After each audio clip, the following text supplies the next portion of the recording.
পাড়ার কোনো ভদ্রলোক, ভালো লোক, শিক্ষিত লোক, মার্জিত লোক ভারতীয় জনতা পার্টি করে না। যত 2 নম্বরই মদ মাতাল গাঁজাখোর পাতাখোর সব দেখবেন বিজেপিতে। কোনো ভদ্রলোককে বিজেপিতে পাবেন না। যারা আগে সিপিএম করতো তারাই এখন খালি জার্সিটা পাল্টেছে। বাড়িতে যাবেন আজকে সবার পরে ফিরে গিয়ে পাড়ায় গিয়ে দেখবেন, নিজের গ্রামে গিয়ে দেখবেন, ডান দিক বাঁ দিক সামনে পিছনে। দাদা আমার কিভাবে কথাগুলো বললে সেগুলো শুনলে, এবার আমি তার পাল্টা জবাবটা দিই। আচ্ছা, তাহলে তৃণমূল কংগ্রেস কারা করে? যারা বালিখোর, কয়লাখোর, গরুখোর, চালখোর আর চাকরিখোর, এরা। আরে যদি পাতাখোরদের তাও একটু সম্মান থাকে, আর এগুলো তো আমি খোর বললাম, ভাগ্যিস চোর বলিনি।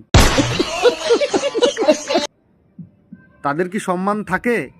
আপনাকে প্রশ্ন করতে চাই, আপনি যে বিজেপির সমস্ত কর্মীদেরকে পাতাখোর মদখোর বললেন, আর একটা প্রশ্ন করে যাই, সেটা কি বলুন তো? যে যারা সিপিএম থেকে জার্সিটা পাল্টে আর কি বিজেপিতে নাম লিখিয়েছি আমরা, এই কথাটাও বললেন। তাহলে আপনারা কোন জার্সি পাল্টেছেন? আপনাদের দল, আদি দল কি ছিল? কংগ্রেস। তাই তো দেওয়া থাকে তৃণমূল কংগ্রেস। আমরা কি জানি না? মানুষ সব জানে। কংগ্রেস থেকে জার্সিটা পাল্টে তৃণমূল কংগ্রেস করে ফেলেছেন। আর এখানে বড় বড় রাজসভায়, বড় বড় জনসভায় গিয়ে ভাষণ দিচ্ছেন। মনে রাখবেন, ওপরে থুতু ফেলবেন না, সেই থুতু একসময় নিজের মুখে এসেই পড়বে।